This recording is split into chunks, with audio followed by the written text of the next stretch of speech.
반가 안녕하세요. 박용덕입니다. 2023년 제34회 공인중개사 시험대비 기출해설 강의입니다. 21회 17번 문제 보도록 하겠습니다. 틀린 것입니다. 1번 틀렸네요. 인장 등록 개인의 경우 7mm 이상 30mm 이내죠. 30mm 이내입니다. 그래서 1번이 틀린 정답이 되겠습니다. 자, 그 다음에 2번 개공, 소공은 중개에 등록된 인장을 사용해야 되고요. 분사무소의 경우 법인의 대표자가 보증하는 인장을 등록할 수 있습니다. 그 다음에 4번은 소속공인중개사의 경우 고용신고할 때 인장 등록해도 되고요. 그 다음에 5번 등록인장을 변경한 경우에는 7일 이내에 변경 등록해야 됩니다. 사후 7일 이내죠. 자, 다음은 18번 문제입니다. 틀린 것은 했는데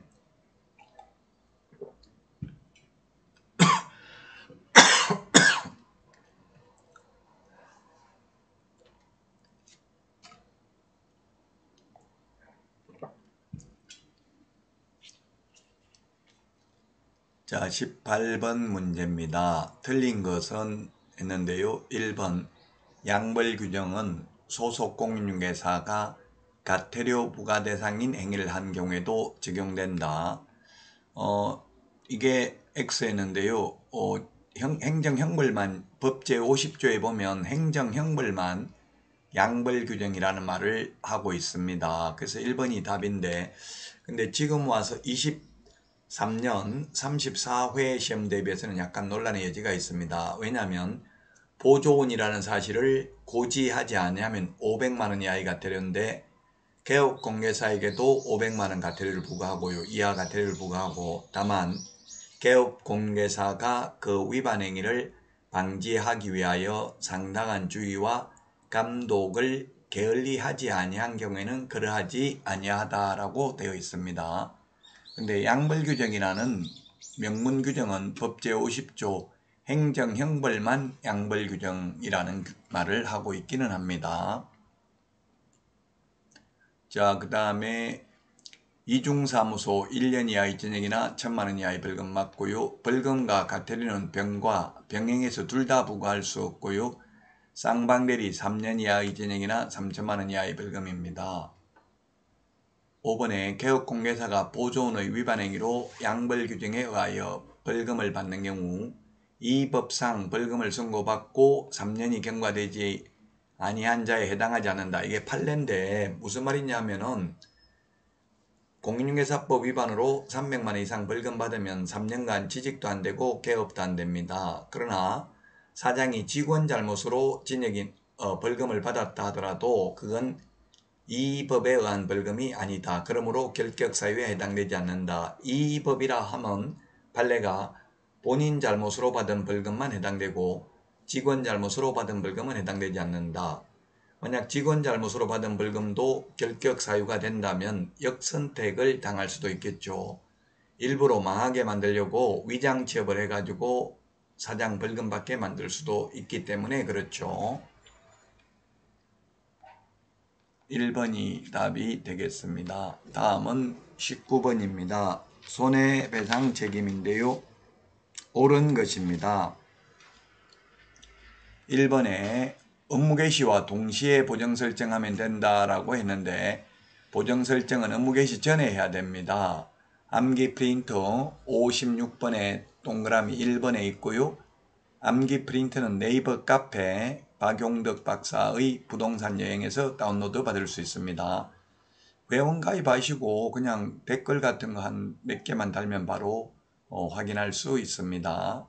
자, 그 다음에 2번에 법인이 아닌 개업공개사가 보정 설정해야 될 금액은 2억 이상으로 2023년 1월 1일부로 바뀌었죠. 그래서 요거는 21회 기출문제를 제가 조금 수정했습니다. 34회 시험에 부합하도록. 자, 그 다음에 손해배상하고 나면 30일이 아니라 15일 이내에 재보정 설정해야 되고요. 4번도 2023년 1월 1일부로 개정됐습니다. 지역농협 산업단지관리기관, 지역산림조합, 한국자산관리공사 같은 특수법인은 모두 보정설정 금액이 2천만원 이상으로 개정됐습니다. 자, 다음은 5번입니다.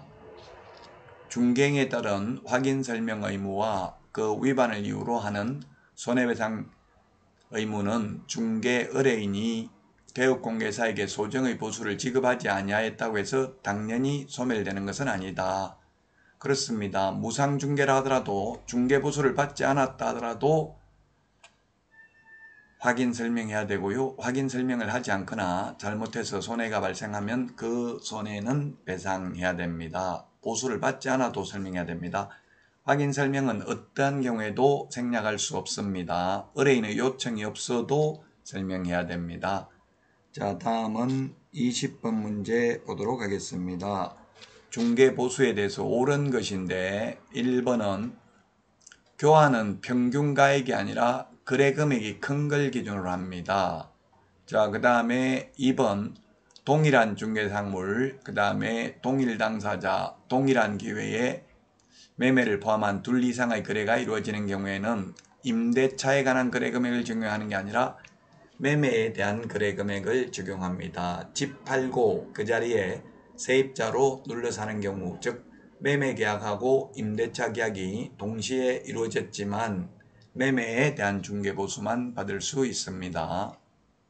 자, 그 다음에 3번 주택 외의 경우는 시도조례가 아니라 국토교통부령으로 정합니다. 4번 주택 외의 중개상물 보수는 전부는 구인내고 쌍방으로부터 각각 받되 의뢰인과 개업공개사가 협의하여 결정을 합니다. 맞네요. 4번이 정답이 되겠습니다.